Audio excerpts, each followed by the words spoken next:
Hello મિત્રો, આપ સૌનું અમારા ચેનલમાં હાર્દિક સ્વાગત છે। આજે આપણે ભારતની બંધારણ સભાની રચના વિશે શરૂઆતથી અંત સુધીના તમામ મહત્વના મુદ્દાઓ સરળ ભાષામાં સમજવાના છીએ। ચાલો હવે આપણે શરૂ કરીએ। બંધારણ સભાની રચના। બંધારણ સભાનો સૌપ્રથમ ઉલ્લેખ 1919નો અધિનિયમ લાગુ થયા પછી 1922માં મહાત્મા ગાંધીજીએ દ્વારા બંધારણ સભાની માંગ નક્કી કરવામાં આવી। મોતીલાલ નહેરુની અધ્યક્ષતામાં 10 ઓગસ્ટ 1928ના રોજ નહેરુ રિપોર્ટ, જેને બ્લુપ્રિન્ટ પણ કહેવામાં આવે છે, તૈયાર કરવામાં આવ્યો। 1935માં કોંગ્રેસ કારોબારીએ બંધારણ સભાની રચનાની માંગ કરી। 1938માં પંડિત જવાહરલાલ નહેરુએ વયસ્ક મતાધિકારના આધારે ભારતનું બંધારણ બનાવવાની વાત કરી। કેબિનેટ મિશનની યોજના અનુસાર પરોક્ષ મતદાન દ્વારા દર 10 લાખ વસ્તી દીઠ એક બેઠક નક્કી કરવામાં આવી। પ્રાંતોમાંથી 292, દેશી રજવાડામાંથી 93 અને કાશ્મીરમાંથી 4 સભ્યો રાખવામાં આવ્યા।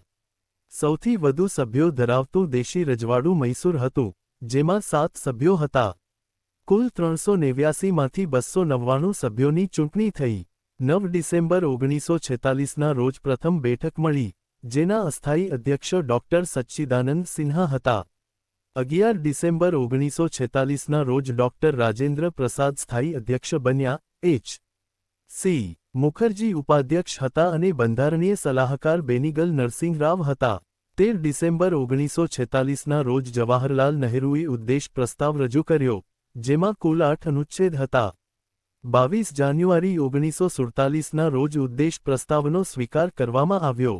પ્રારૂપ, મુસદ્દા, ખરડા અથવા ડ્રાફ્ટિંગ સમિતિની રચના 29 ઓગસ્ટ 1947ના રોજ કરવામાં આવી અને તેણે પોતાનો અહેવાલ 8 ફેબ્રુઆરી 1948ના રોજ સુપ્રત કર્યો।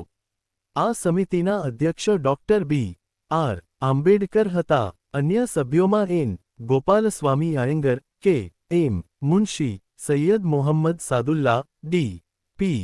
ખેતાન, બી.એલ. મિત્તર અને અલ્લાદી કૃષ્ણસ્વામી આયરનો સમાવેશ થતો હતો। બંધારણ ઘડવાની પ્રક્રિયા દરમિયાન અધ્યક્ષ ડોક્ટર રાજેન્દ્ર પ્રસાદ હતા અને સામાન્ય કાયદા ઘડવાની કામગીરી દરમિયાન અધ્યક્ષ જી.વી. માવલંકર હતા। બંધારણ સભાની 166 બેઠકોમાં 60 દેશોના બંધારણોનો અભ્યાસ કરવામાં આવ્યો હતો। આ સમગ્ર પ્રક્રિયામાં અંદાજે 64 લાખ રૂપિયાનો ખર્ચ થયો હતો। બંધારણ સભાના 11 સત્રો મળીને કુલ 165 દિવસ સુધી ચાલ્યા હતા। બંધારણ ઘડવાના 2 વર્ષ, 11 મહિના અને 18 દિવસ સુધી ચાલી। 26 નવેમ્બર 1949ના રોજ 284 સભ્યોએ બંધારણ પર હસ્તાક્ષર કર્યા। 26 નવેમ્બર 1949ના રોજ બંધારણનો સ્વીકાર કરવામાં આવ્યો। 26 જાન્યુઆરી 1950ના રોજ ભારતનું બંધારણ અમલમાં આવ્યું। મૂળ બંધારણમાં 395 અનુચ્છેદ અને 8 પરિશિષ્ટો હતા। સંચાલન સમિતિના અધ્યક્ષ ડોક્ટર રાજેન્દ્ર પ્રસાદ હતા। ઝંડા સમિતિના અધ્યક્ષ પણ ડોક્ટર રાજેન્દ્ર પ્રસાદ હતા। પ્રાંતીય સંવિધાન સમિતિના અધ્યક્ષ સરદાર વલ્લભભાઈ પટેલ હતા। ભાષા સમિતિના અધ્યક્ષ મોટુરી સત્યનારાયણ હતા।